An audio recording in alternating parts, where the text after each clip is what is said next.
Gira Baisai, November. What do we got in November? The good old Moed of Thanksgiving. We, Turkey mutter or turkey not mutter? What's the story with turkey? Let's get involved. The Zebu controversy. You guys ever heard of the massive Zebu controversy? Or Zebu?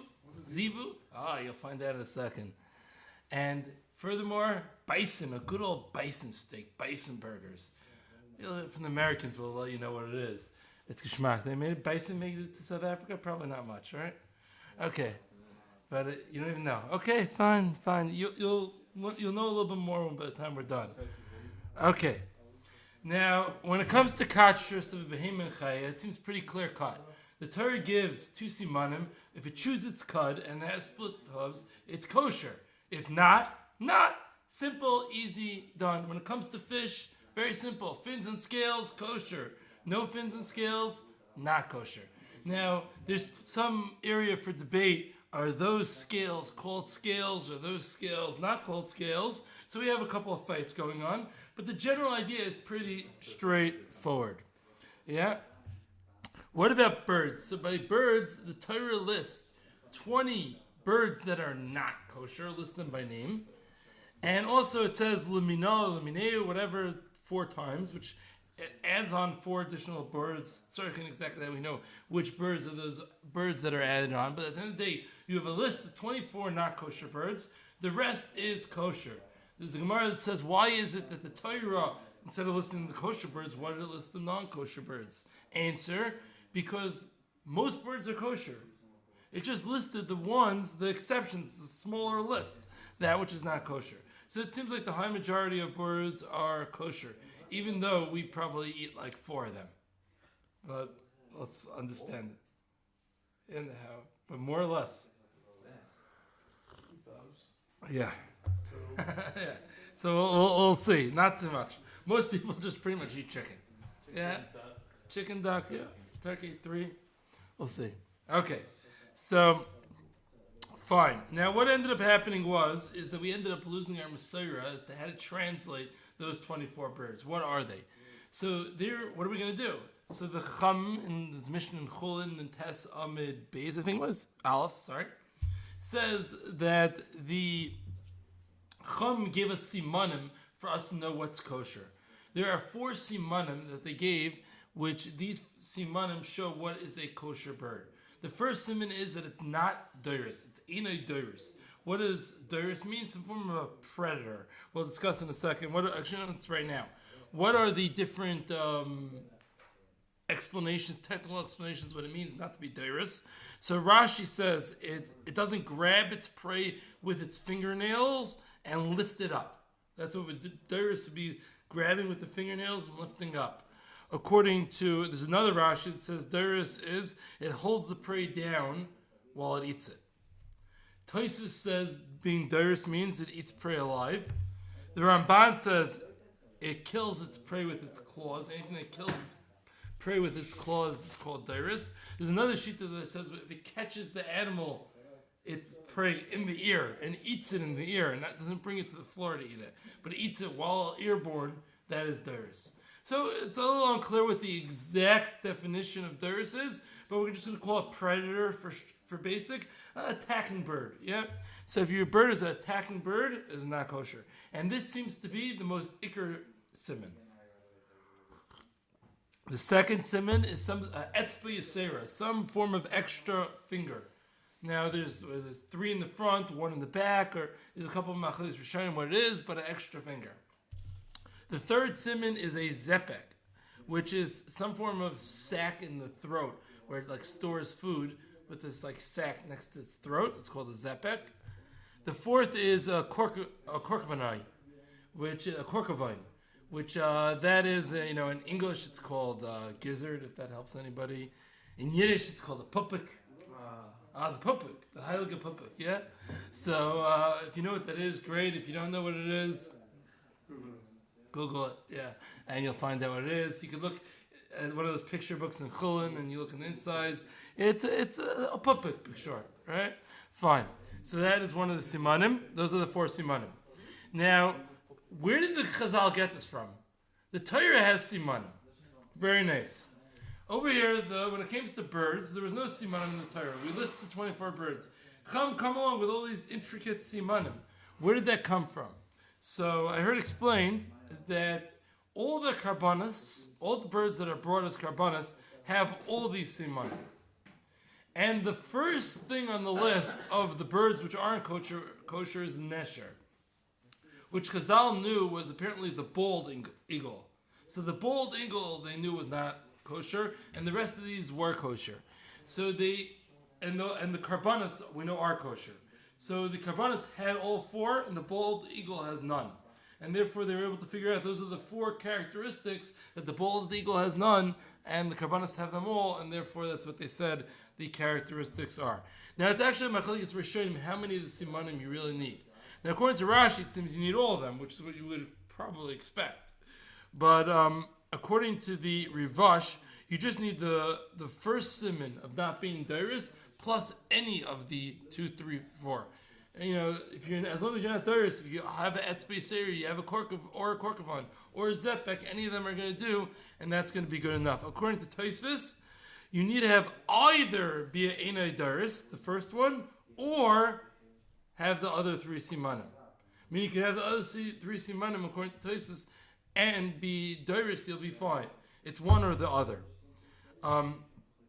Lemaisa, it seems to be that we're going to go with having all 4 simanim. That's how we're going to go lemaisa. We'll explain that in a minute. Now there's a Gemara in Chulin, Samach Beis Amid Beis, which says that a story of the Tarnagalta de Agma. There was an animal called the Tarnagalta de Agma. It had siman 2, 3, 4. It had a korkovon. It had a zepek. It had an etzbei seira. The oilam was eating it for I don't know how long, but for a certain amount of time, the oilam was eating it. And then it came out that it was a dairis. I guess maybe they hit whatever, and when nobody was watching, they caught it being a dairis. And they realized it wasn't kosher. They kashered they had a kol kaira, they put a pashkevilim, everybody kashered their pots, they were suing the whatever. You don't understand the mice what happened. Big hawk back in Bizman HaMamoraim, but with the Tarnagol, the Agma. So after that, Rashi says, wait a second, this is a real big problem, this story. You know what? You can't eat any bird without a Mesorah. You see what's going to happen? You start eating birds without a Mesorah, you end up with the Tarnagol, the Agma. That's a disaster waiting to happen. You need a Mesorah to eat birds. No more just eating birds with simanim. Mesorah. That's what Rashi says. The Rambam, where does it say you need a Mesorah? That Gemara? That Gemara proves me. Why were they eating it? They obviously didn't have Mesorah. If they would have had a Mesorah, they wouldn't have gotten into that position, right? So they were eating it without a Mesorah. Okay, sometimes oinus mistake happens. But who says you need a Mesorah? The Gemara is a raya for me, the Rambam, that you don't need a Mesorah. And the Kesef Mishnah claims that, I'm sure it's true, that Rav Rishonim are going like the Rambam and not like Rashi. The Rush, by the way, is also on Rashi's side. Okay, so we have, what are we going to do Lemaisa? So the Torah says we follow like Rashi and the Rush, that you need a Mesorah to eat a bird. The Shulchan Aruch Yeridera Siman Pei Beis explains which birds one can eat. So you could either eat a bird, this is starting in the Mechaber. The Mechaber says you could either eat a bird which you know isn't dairis and has the other 3 simanim. So that's pretty simple, meaning all four simanim. Or it's something that you could have a Mesorah that it's a kosher bird, even if you don't know if it's dairis, right? You have no idea if it's dairis, but you have a Mesorah that's kosher. You're allowed to have it, even without the other 3 simanim. So you don't have you don't have the other 3 simanim. This is Mechaber. You don't know anything about it being dairis, but you have a Mesorah Iber Alas. Fine. Number 3, if you have a bird that has the 3 simanim, and you don't have a Mesorah whether or not it's dairis, but it's something that has a wide beak and webbed feet. Pretty much like a duck. Something with a wide beak and webbed feet, that is something that you could eat as well. You don't need a Mesorah on, and you don't need a watch it to see that it's not doyrus. I think the idea is, Kadosh Baruch Hu makes all animals in the shape and with the features it needs to live its life. Wide feet and wide beaks are not, you're not built to be a doyrus. If you look like Daffy Duck, you're not built to be a doyrus. And therefore, once you have those physical simanim, therefore, you don't even have to check to not be a doyrus, according to the Mechaber, and it's good as is. Which is not like Rashi or the others. No, definitely not working with Rashi. Definitely working with the Rambam. The Mechaber is definitely working with the Rambam and other Rishonim as well, and not working with Rashi. Zak the Ramah. The Ramah argues, and he says you're only allowed to eat a bird that has a Messiah. Right? It has to be, and that's the minhag, and ein l'shanis. Don't change from the minhag. The minhag is you're only allowed to eat something that you have a Messiah. I don't care if it has all 4 simanim. You need a Messiah. No Messiah, no eat. Ein l'shanis from the minhag. Okay, so is that how we're going to end up? So the Shach brings the Marshal. The Marshal is the generation before the Ramah, right?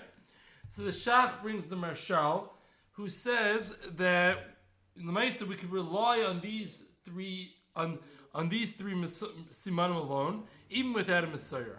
Meaning, as long as we know it's not doyrus. Sorry, I should say it a little bit better. We don't see it being doyrus, and it has the other 3 simanim, then you can rely on that. You do not need a Messiah. That's what the Marshal says. And the Shach rejects the Marshal and says we do not rely on the Marshal. Once again, the Shach is going like the Ramah. We need a Messiah. Okay, so let's now get involved. Let's get technical with the different with our different animals. So chicken, very simple. Chicken has a very, very old Messiah. We see it going back Amarayim. Chicken is no new chicken on the block, huh? It's what? Different breeds of chicken. Different breeds of chicken. Very good, excellent. We'll have to talk about that. But we're talking about the basic classical chicken. There seems to be a Messiah on. Yeah, there's always somebody who, correct. Breeds mixed together. Yeah. So we're going to get into some of that breeds mixed together. And coming to share to you soon. There's always people that find problems. We'll see. We'll discuss them. So, fine. Lamaisa, chicken, there's a long Messiah for. Now, what about turkey? Let's talk about turkey. So it's a little history. In 1492, Columbus was a Jew. I mean, actually, they just decided now that Columbus was a Jew, but I knew it since I was a kid because it was part of the song. So I don't know, They just decided now that they proved it they did a little Daryasharm testing on his bones or whatever, and they decided that he was a Jew. But we knew that all along. So 1492, Columbus came to America. And when they came to America, they saw these fat birds, and they said, supper. And they ended up, these were cool, these birds. And they ended up bringing these birds back to Europe, and they went all over the place, and that's where turkey came from. Before Columbus went to America, nobody in Europe ever had turkey. It didn't exist, or most of the world. Nobody in the old world ever had turkey. So, is it possible that we have a Messiah? Not really. I mean, we're supposed to have a Messiah back to, at least Man Gemara, at least. Probably Zman Tanoim, at least. And it just technically doesn't work out. It seems like it's a Nayazach. There's no sheikhs. So, the Chayra, how in the world are we eating turkey? The Chayra, it's a problem. And by the way, turkey is this bird that had serious identity crisis issues. They ended up, a lot of it went to Turkey, and then the people in England got all confused, and they thought it was a bird from Turkey, not a bird from the Americas. And when Columbus first came back and his chevra first came back to Spain, right? What did they tell everybody they got this bird from? From India. Right? They said that, told everybody. That's why they called Pocahontas over there, the guy with in his underhosen with the feather in his borsalino over there. They called him an Indian because they thought they were in India, right? So when they brought back when they should have asked them, are we in India? I guess they didn't. When they brought back the turkeys, they said, look, we have the Indian chicken. And that's why in Hebrew we call it a Hindu. Hindu, India. Now it's maybe Thanksgiving too. But we call it India. And in Yiddish, indiga, whatever. Indian, what's it called? The indiga, I forget what it's called. But it's an Indian chicken. Yeah, it's an Indian chicken, is what you call it because they all, in many languages it's called the Indian chicken, because that's what they started calling it when they brought it back, before they realized, oops, I think we messed up on this one. But it already got its name. That's kind of how it works in life, like you ever have like strawberry flavored petal? You know what I'm saying? The mixed drinks, the Kool-Aid, whatever drinks that they have in Israel. The first flavor, I guess, was raspberry petal, and now they have orange flavored petal and strawberry flavored petal, but it just means raspberry. But that's how it works in language. So this is a hoidu. It's an India bird, or it's a turkey, even though it's really from America. Okay, back to Lemaisa. How in the world do we have a Messiah? L'chayra makes no sense. L'chayra, there is a massive problem with this Messiah. And it's not like a couple of people are eating it. A lot of people are eating it. I saw something that really caught my attention. What I always do in my spare time, I usually go on the website for the National Turkey Federation. So when I checked out their website, it listed which countries eat the most turkey per capita.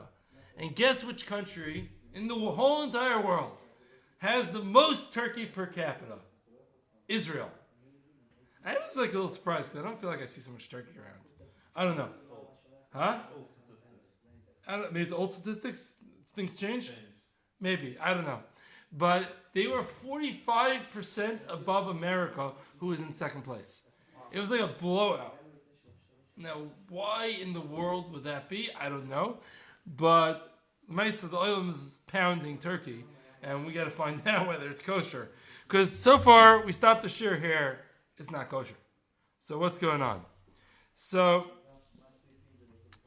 how are we going to do this? So the Tzitz Eliezer says something. He says it's impossible that it could be not kosher. There's no way that Hashem would have let it spread and get so widespread if it wasn't kosher. It's a siman min hashamayim that it must be kosher, even though it's l'chayra.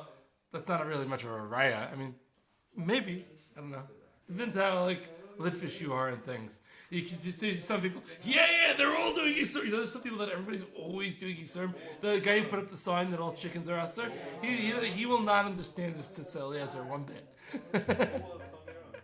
Yeah. So, number 2, the Dvar Halacha, which is also this is really also the Tzitz Eliezer.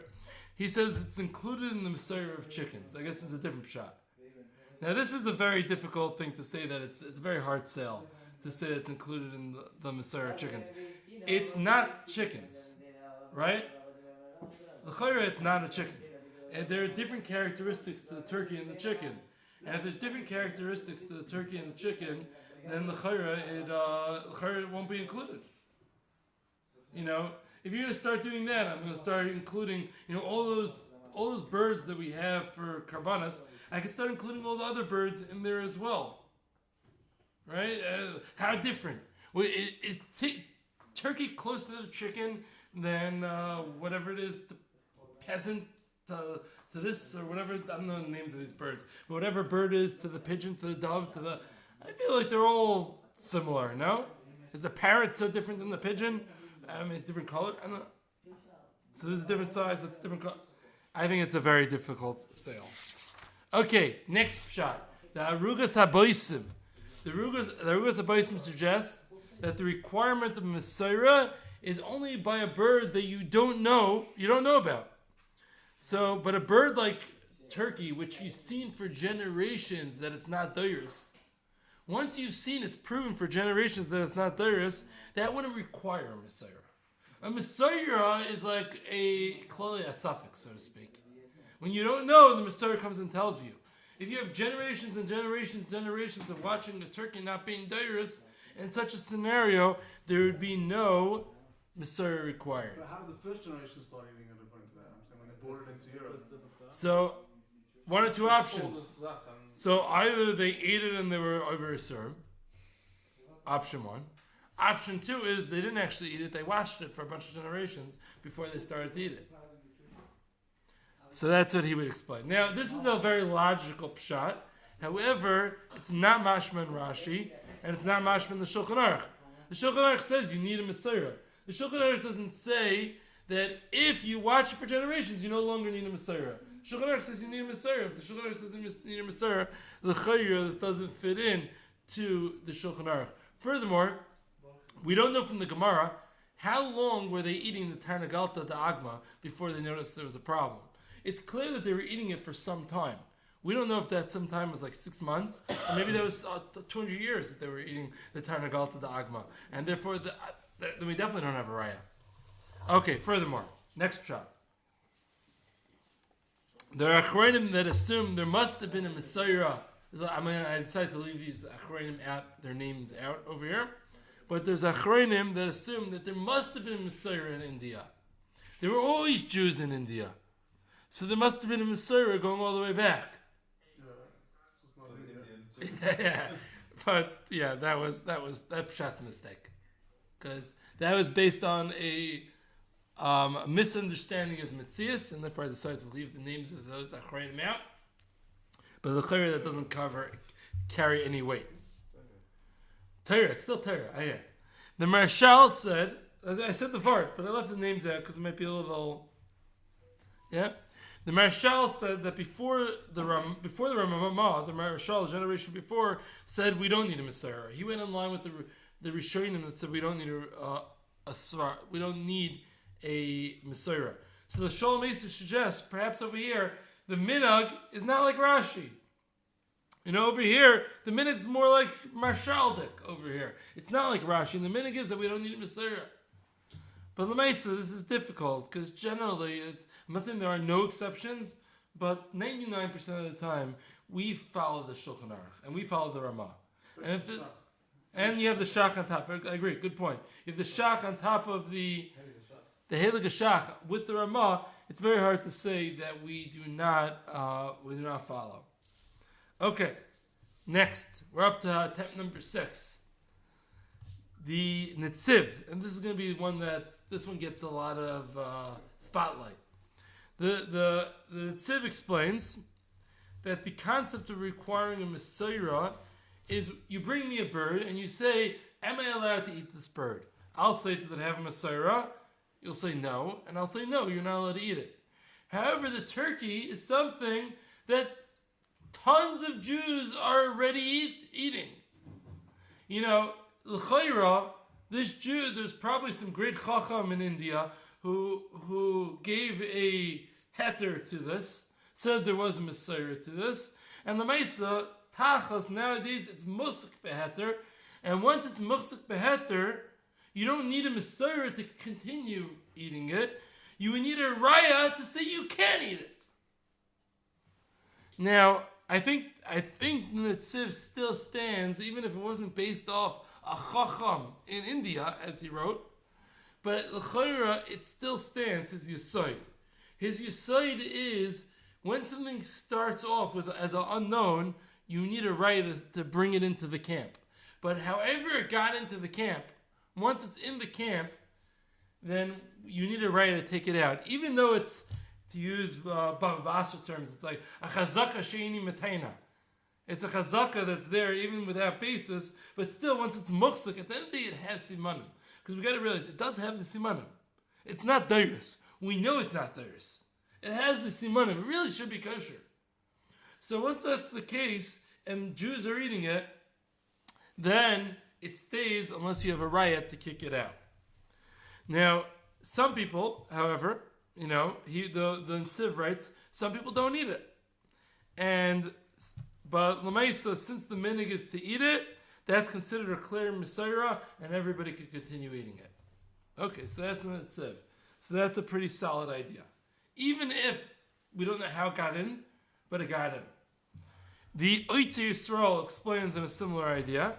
He says turkey was brought back to Spain late 1400s and the surrounding areas. And who do you think ate the turkey first? Which type of Jews when it was brought back to Spain?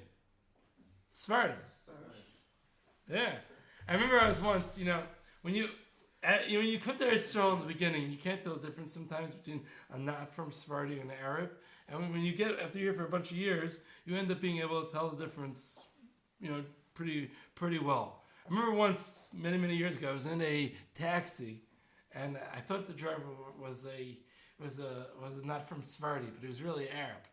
So I asked him where he's from. He said he said he's from Syria. So I said, "Ata Sephardi?" He said, "No, Syria." I said, "But you're Sephardi, right?" He said, "Ni lo Sephardi, ni Syria." And then I realized afterwards that he was an Arab. Okay, but so the people that were from Sfard. Even if he was Jewish, you'd be wrong. That's not right. Because from Spain. Yeah. So he's from Sfard, from Spain. These were Sfardim. Now Sfardim, they went like the Mechaber, the Rambam. So when it came back, they were eating it. So the Sfardim in Europe started eating it. Once the Sfardim started eating it, the Ashkenazim said, "Oh, look, there's a Messiah on this bird." So the Ashkenazim started eating it as well. And then the Eitz Yisrael goes with the same idea. Once it's in, it's in. How to get in? It snuck through the back door via the Sfardim. But once it's snuck in, and we continue eating it. Interesting. Number 8. And once again, he said the same thing. You need a proof to knock it out. A similar shot. I don't remember who said this anymore. But the turkey showed up in Europe when? The late 1400s, early 1500s. So and what happened? At that point, there was a Machlis Rishonim, most Rishonim said you don't need a Messiah. The Marshal said you don't need a Messiah, right? So people started eating it. The regular Ashkenazim in Europe started eating it. Then, 50, 60 years later, the Ramah, 1560s, the Ramah came out with the Sefer. Then he came out and said, you need a Messiah. And the Psak didn't start to be accepted at that point, you need a Messiah. But it was already in. Everybody was already eating it. The minhag was already in Europe to eat turkey before the Ramah came out with this Psak. And therefore, that's another way how it got in. But there's very interesting things, how it snuck in through the back door. But once again, this Yisod, once it's in, you need a riot to kick it out. Another pshat, which is a little whatever. There's a note in the Sefer Sichas Cholin. I didn't see this, but I heard about it. Who suggests perhaps that one of the Indian tribes, Pocahontas and his friends over there, I guess whoever wrote this note must have a subscription to Ami, and perhaps they're a lost tribe, and if they're a lost tribe, that lost tribe perhaps had a Messiah. And the Messiah of eating turkey could have gone through that lost tribe, that Native American lost tribe. Now, this l'chayra is a little hard to swallow, because even if it's true, you want to tell me that Pocahontas and his friends over there were a lost tribe, l'maisa, they didn't keep the Torah. And once they didn't keep the Torah, then l'chayra, they cannot be a valid bearer of Messiah. Next, there's another pshat. We have a Gemara in Bechayris that says that you cannot breed a kosher animal and non-kosher animal. You can't take a behemoth tahira and a behemoth tameah. You will not get offspring from the mix of a behemoth tahira and a behemoth tameah. Now we know it's possible to get offspring from a chicken and a turkey. It's been done. And therefore that l'chayr is a raya that the turkey must be kosher. Because if it wasn't kosher, how could you get offspring from a chicken and a turkey? And it's a Mefersh Gemara in Becharis. Now, that raya could also be deflected. Because, first of all, it happens to be they do mate, but they don't mate easily. It's not natural. They don't mate easily. Number 2, we know that Gemara said by Behemoth Tahira and Behemoth Tameah. We don't know if that rule applies by birds. We don't know.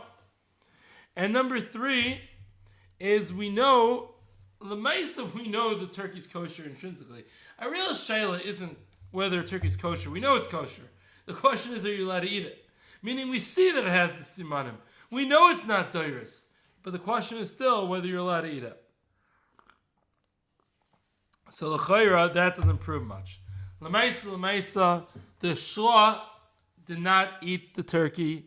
Rav Shlomo Kluger was screaming and going crazy. How could these people dare eat the turkey? It's known that Rabbi Yaakov Kamenetsky's family has a minhag that not to eat the turkey. However, the Ruba of Klal Yisrael, bein gedolim, being regular people, do eat the turkey. Oh, an interesting thing. Rav Herschel Schechter does not eat turkey, but he does have a Thanksgiving dinner. So I don't know how he pulls that one off without the turkey. Tzarachin, but L'maisa, Roiv Klal Yisrael eats the turkey. That's the minhag, even though the explanation as to why we eat it is not particularly simple. Next, Zebu, Bison, buffalo, and friends, all these animals, giraffe for Shapsi. How are we going to eat these? So, the Shulchan Aruch in Yardea, Siman Ayin Test, discusses the simanim for kosher animals and non-kosher animals. Once again, kosher behemoths and chayas have split hooves and chew their cud, and if they don't have both these simanim, they are not kosher. Then the following Siman Pei, discusses how do you know if something's a behemoth or a chaya? So, who cares whether it's a behemoth or a chaya? Well, it makes a big difference if it's a behemoth or a chaya. There's apparently there's 10 nafkaminas, but there's two major nafkaminas. The one major nafkamina is chaylev is also in a behemoth, but chaylev, those forbidden fats, that's mutter in a chaya. So if a deer, you don't have to take away the chaylev of a deer; it's all mutter. Whereas by a cow, a behemoth, you have to get rid of that chaylev. Now, that's one. Another thing is kisei adam. When you do shchita on a behemoth, on a cow, you don't do kisei adam. But when you do shchita on a deer, a chaya, you do need kisei adam. So we have to know, is this animal a behemoth? Is this animal a chaya? So what's the simanim? So in Sif Pei, in Yardea, the Chum gave simanim to know whether it's a chaya or whether it's a behemoth. And the simanim are a little complicated. They're pretty much based on the shape of the horns. Horns in certain shapes are making a chaya, and without those, it's a behemoth. The Shach, in giving an explanation for those simanim, he says that you just check out the Beis Yosef, because nowadays we don't rely on those simanim. Nowadays we rely on Messiah. What is he? Similar to birds that rely on Messiah, so too here we're going to rely on Messiah. What does the Shach mean? Now, I would have understood the Shach to mean that to know whether something's a chaya versus a behemoth, we're going to rely on Messiah. We don't use the simanim of the horns to differentiate whether it's a chaya or behemoth. Kosher or not kosher, we use the simanim of split hooves, choose its cut. But when it comes to is it a chaya or not, that we need a Messiah.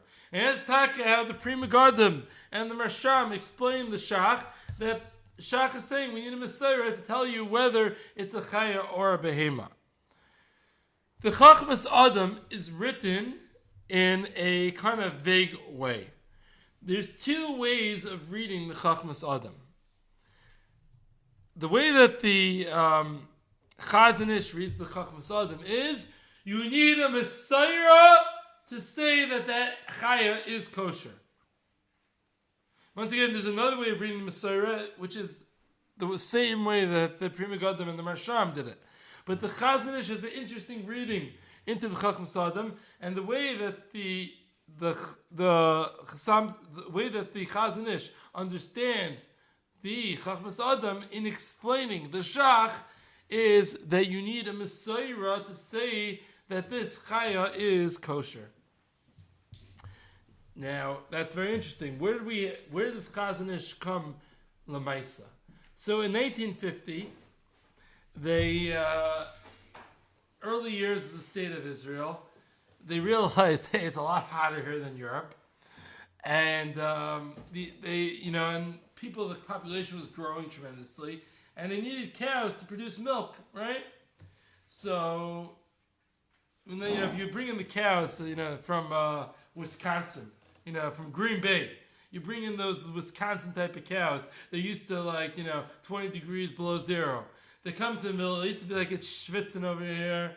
Turn on the AC, maskan, dudu, maskan. And it wouldn't really work out so well for them to be hanging out in the Middle East. So what are they going to do, right? So they had a great idea. We're going to bring in the Zebu. The Zebu is like a Indian from India. It kind of looks like a cow who got into a fight with a camel and has a big hump in his back. It's like a cow with a big hump in his back and looks like a little bit more annoyed. That's how Zebu looks. So, but it produces milk and it needs much less water. It doesn't need maskan. It's it's okay in the heat. Let's use him. So it doesn't need to graze so much. Doesn't need so much grass. There's not so much grass in this country. But beseder. Okay. So Rav Herzog wrote a whole tshuva with the original chief rabbi Rav Herzog. So he wrote a whole tshuva why it's clear that this is as kosher simanim, it's allowed, and if anybody would want to be machmir in this, it would be a chumer shel shtus, and there's no need to put extra chumras on this world. The world doesn't need more chumras. We have enough Torah as it is. And he sent his tshuva to the Chazon Ish for approval before he gave the 2 thumbs up for bringing in the Zebus. And the Chazon Ish did not exactly give Rav Herzog the bracha that he was waiting for. The Chazon Ish said, no, the Chachmas Adam, based on, as we said before, it's not even clear this is what the Chachmas, how to read the Chachmas Adam, but this is how the Chazon Ish read the Chachmas Adam. The Chachmas Adam was the Paisik of Lita, and he said it's usher to bring any animals that we don't have Messiah. We don't have Messiah on this Zebu, and therefore we're not eating it. The Haredi Tzibur, we're not going to eat any Zebu. We're not going to drink its milk.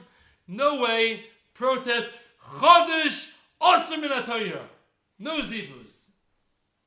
Rav Herzog's like, it came from India. The Jews in India have a Messiah on the Zebu. And the Chazon Ish said, you cannot rely on the Messiah. There's no Gedolim in India. If there were no Gedolim in India, you can't rely on the Messiah. And Rav Herzog, I guess, decided this wasn't a fight he wanted to pick, and he abandoned the plan, and he did not go through with this. And I want to point out another point. As we said in this Gemara in Bechiris, that a behemoth tehiyah and behemoth tahira can have children together. Well, they put zebus and cows together. They breed together very easily, and they have children.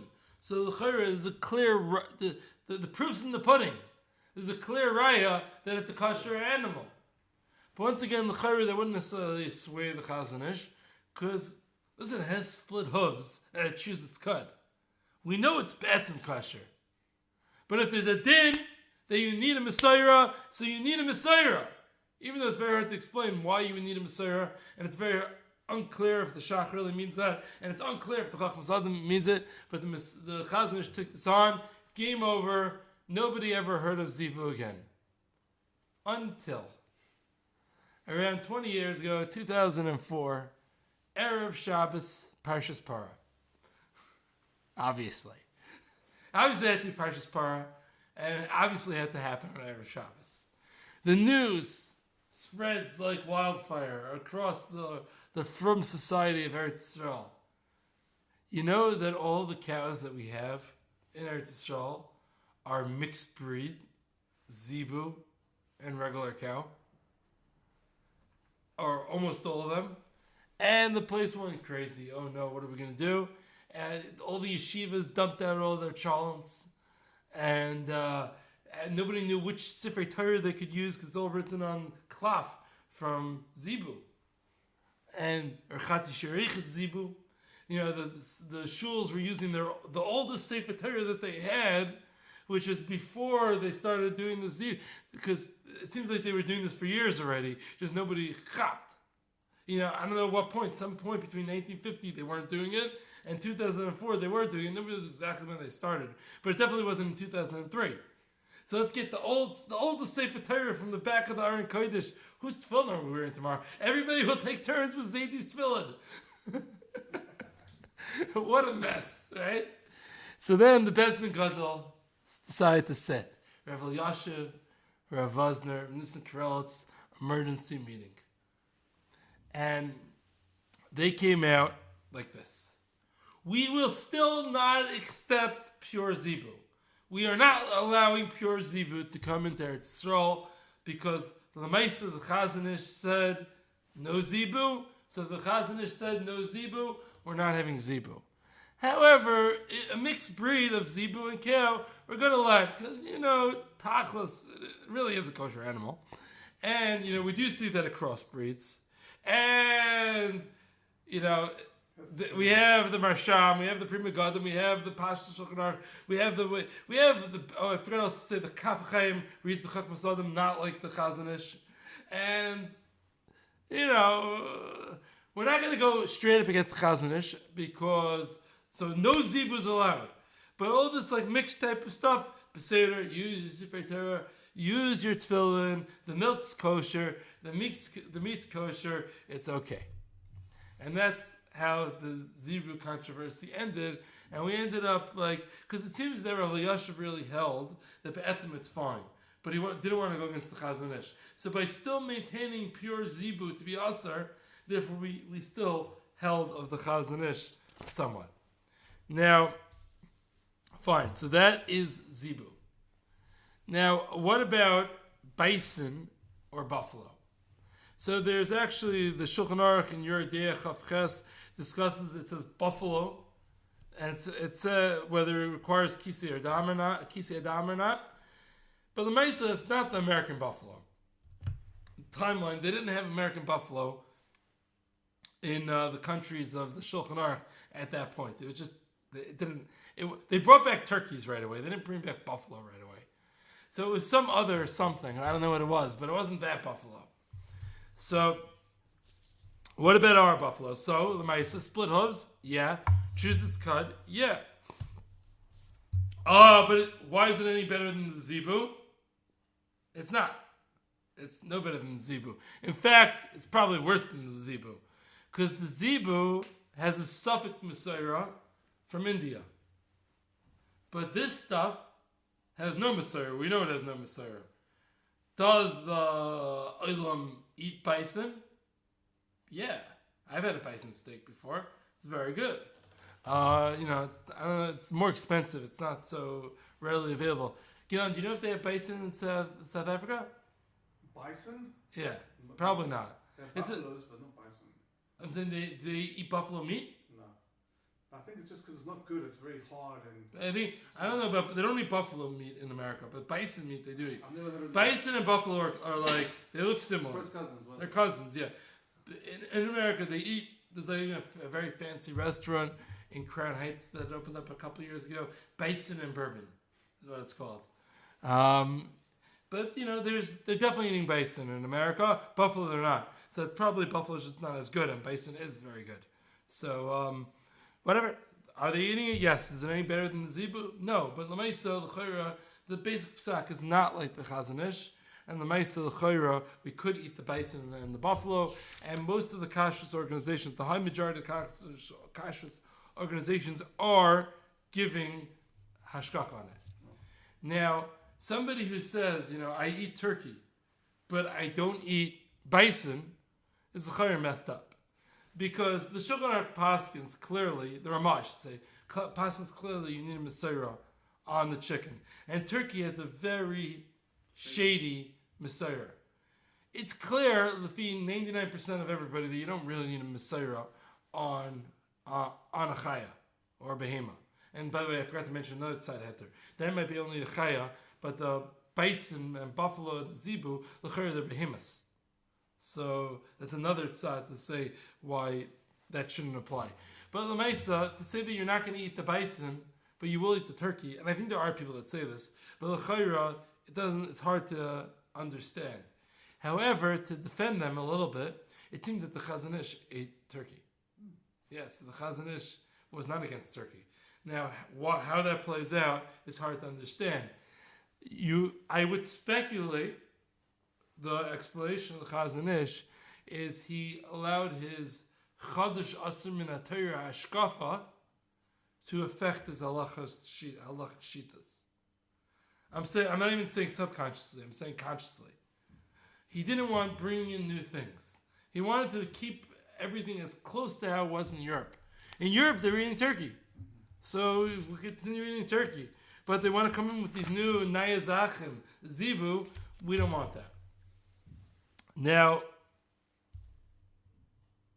another thing that's very, very interesting is, it seems from the Shach and others, and really from this whole sugya, because we were saying, they had a Messiah in India, they had a Messiah here. It seems that, and once again, there's not a big chiddush if you think about it, but I could rely on somebody else's Messiah. Which, by the way, makes sense. That's the whole concept of Messiah. I didn't live for the last 1,000 years. By definition, you're relying on somebody else's Messiah. So once you hear that Yenim has a Messiah, and you see with your own eyes that Yenim really has a Messiah, so why should I not be able to rely on Yenim's Messiah? Why should it only be his kids that can rely on his Talmidim? Yeah. His cousin? Yeah. His second cousin? Yeah. Third cousin? Why not? His friend, neighbor? Yeah. Down the block? What do you give the cutoff point? If Yenim could eat it, anybody else could eat it as well. So they've had a bunch of times something that they call the Masorah dinner. Where they get together all these weird, strange animals, the organizers of this, and all these stuff that everybody's been, the Muscovy duck, and the turkey, and the deer, and the bison, and the buffalo, and the peasant, and the pigeon, and the fallow bird, and a million different things. And what do? So they find some one of these old sheikhtim from Algeria or Yemen. One of those guys who's 200-300 years old, and he says, yes, I remember when I was a kid in the year 1500, and they used to shecht those. I shechted those myself. Those whatever type of birds or whatever, and they go and they shecht it and they all eat it together, and it's the idea of continuing the Messiah. Now, they have a whole list of I saw the menu, wild, all the different weird things that they eat, and they actually sent out before 150-page booklet with all the basis for the Messiah of each thing they were going to serve. I think it was a 16-course meal. And they said everybody has to go beforehand, part of the clause of, I think it was very expensive, $1,500 to go. But whoever is going to go, you have to go to your Rav and get checked off what he allows you to eat and what he doesn't allow you to eat. Because there was a lot of controversy. Never for that Rav, that poor Rav that never learned these sugyas. And then he gets this list and he has to go through it and be able to tell the guy what he's allowed to eat and what he's not allowed to eat. Okay, fine. But that's what they did. And after these Chevra did it, the OU actually did one as well, and the CRC did one as well. So, and now the idea is in theory that these people could go and give them a Messiah further. The problem is, I'm sure, I didn't see if there's the guy who's putting up signs about that we can't eat chicken nowadays. I'm sure there was somebody putting up Pashkevilim about how horrible this thing is. I didn't see it. I only found positive, but I'm sure I wasn't looking in all the right places. So, but I thought it was a very cool concept. Good concept? I don't know. Cool? Yeah. Okay, one more thing. How about the giraffe? So the giraffe is I remember growing up being told that a giraffe isn't kosher because we don't know where to shecht it. If there's a sheikhet that can't figure out where to shecht a giraffe, he's in the wrong line of work. There's ample place to shecht the giraffe. Unlimited. So why don't we eat a giraffe? Well, actually, for the same reason that the Goyim don't eat giraffe. Because it costs a fortune, and they say the meat's not so good. In South Africa, I'm not about Jewish. Anybody? You can't trap it to shechter. It's too strong, too big? Yeah, What if you're like one of those guys? You Shoot but- full, whatever. by Kruger National Park. Is there?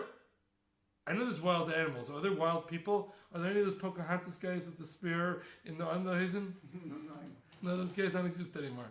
Like chasing after. You can get giraffe built on and stuff. You can get it, but I think they say it's not good. Yeah, whatever. The mice, it's not good. They probably only get it after an animal that died from whatever. They cost a tremendous amount of money. It's not good, and that's why we don't eat it. So Lemaisa, we don't eat giraffe, and that's the long and short of it. And thank you for listening. Lemaisa, we ended up because eat, enjoy, schmack. It's all mutter. Have a great time.